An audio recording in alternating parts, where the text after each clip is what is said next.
Assalamualaikum warahmatullahi taala wabarakatuh dan salam sejahtera. Bertemu kembali bersama Cikgu Arham dalam channel Cikgu Arham.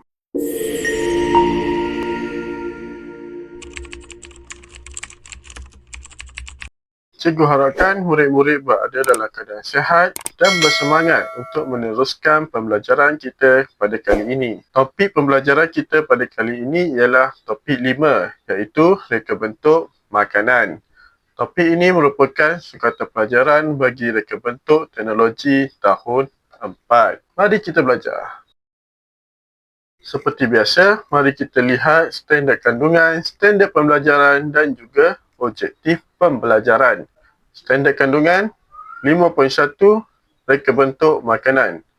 Manakala standard pembelajaran pula ialah 5.1.1 mengenal pasti reka bentuk yang sesuai pada jenis makanan yang dipilih. Dan yang kedua pula ialah menyenaraikan kepentingan reka bentuk makanan. Objektif pembelajaran pula ialah di akhir pembelajaran, murid dapat mengenal pasti reka bentuk yang sesuai pada jenis makanan yang dipilih dan juga menyatakan kepentingan reka bentuk makanan. Cuba murid-murid bayangkan bagaimanakah bentuk reka bentuk makanan bagi makanan kegemaran murid-murid. Tentu kita akan dapati pelbagai jawapan. Ada yang besar, kecil, berwarna-warni dan bermacam-macam lagi.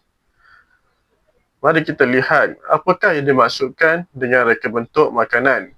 Reka bentuk makanan bermaksud penghasilan makanan secara hiasan dan juga ukiran. Dua kata kunci di sini iaitu hiasan dan juga ukiran.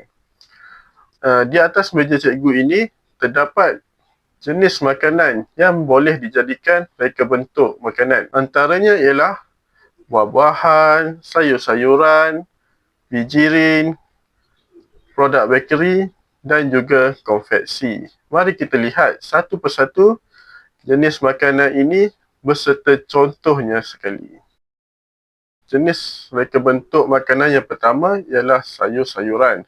Sayur-sayuran terdiri daripada timun, tomato, lobak merah, cili dan lain-lain.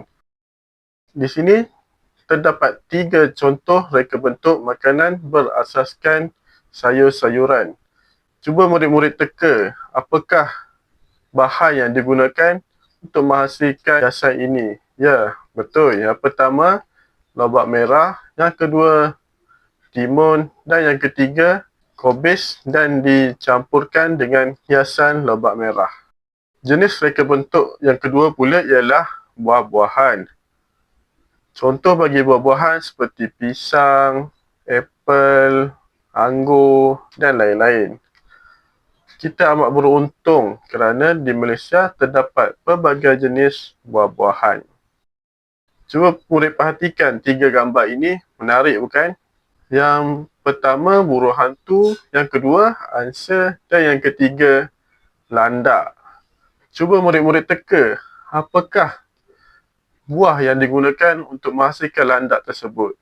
Ya, betul. Buah nenas tersebut diukir dan menghasilkan seekor landak. Dua jenis reka bentuk ini iaitu sayur-sayuran dan juga buah amat bagus diambil dalam setiap hidangan murid-murid kerana ianya boleh menyihatkan badan dan juga menghindari dari penyakit. Jenis makanan yang ketiga ialah produk bakery. Contoh bagi produk bakery ialah tart, kuih muih dan juga roti. Cuba murid-murid perhatikan 3 gambar yang disediakan ini. Menarik bukan? Ianya hadir dengan pelbagai warna, corak dan juga bentuk. Reka bentuk yang keempat pula ialah bijirin. Contoh bagi bijirin ialah Coco Crunch dan juga muffin. Ini adalah contoh bagi reka bentuk makanan berunsurkan bijirin. Cuba murid teka apakah nama produk makanan ataupun nama bagi makanan yang kedua itu. Ya, betul. Ini juga pernah viral dan tentu murid-murid pernah makan, iaitu kokoja. Ianya hadir dengan pelbagai perisa seperti kopi, coklat dan lain-lain. Dan yang terakhir ialah konfeksi. Konfeksi ialah makanan ataupun yang berunsurkan manisan seperti aiskrim, coklat dan juga gula-gula. Ini adalah 3 contoh reka bentuk makanan konfeksi. Sebelum kita beralih ke subtopik yang seterusnya, mari kita ulang kaji ataupun ulang semula apakah 5 jenis reka bentuk makanan. Yang pertama, sayur-sayuran. Yang kedua, buah-buahan. Yang ketiga, produk bakery. Yang keempat, bijirin. Dan yang terakhir sekali, betul, konfeksi. Mari kita lihat pula apakah kepentingan bagi reka bentuk makanan. Terdapat banyak kepentingan bagi reka bentuk makanan ini.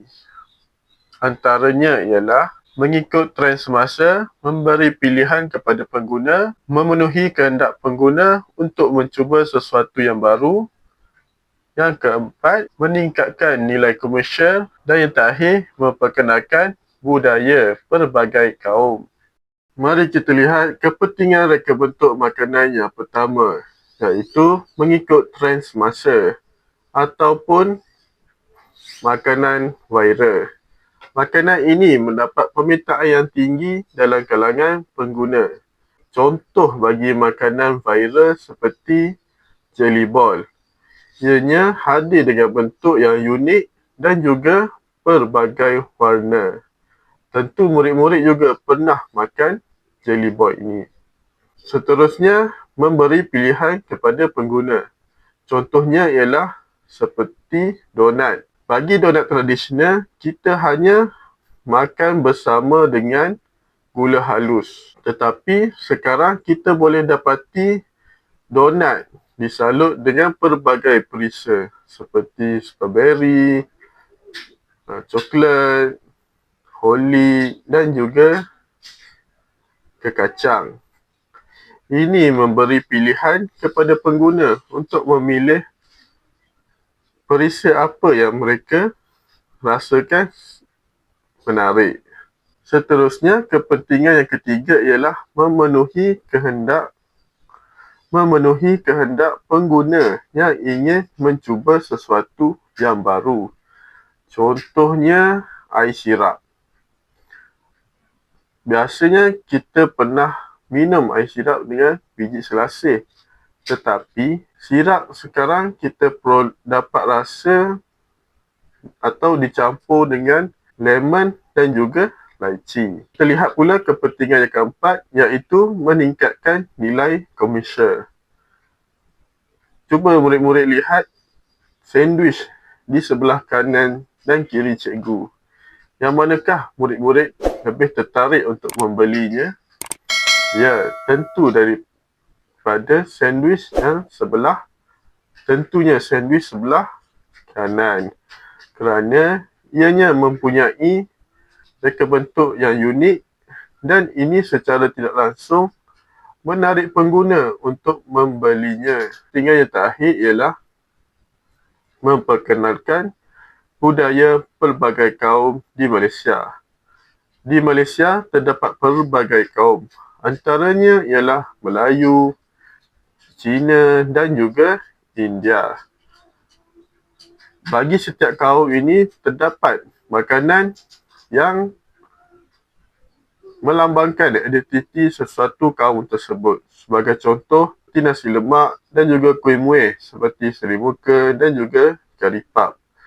Bagi kaum Cina pula, makanan yang melambangkan kaum mereka ialah kuih bulan dan juga dimsum. Dan yang terakhir bagi kaum India, kita boleh lihat makanan ini tidak asing bagi mereka seperti chapati dan juga putu mayam. Sekian saja pertemuan kita pada kali ini. Cikgu harapkan murid-murid dapat mempelajari sesuatu yang baru dan juga menambahkan ilmu pengetahuan murid-murid.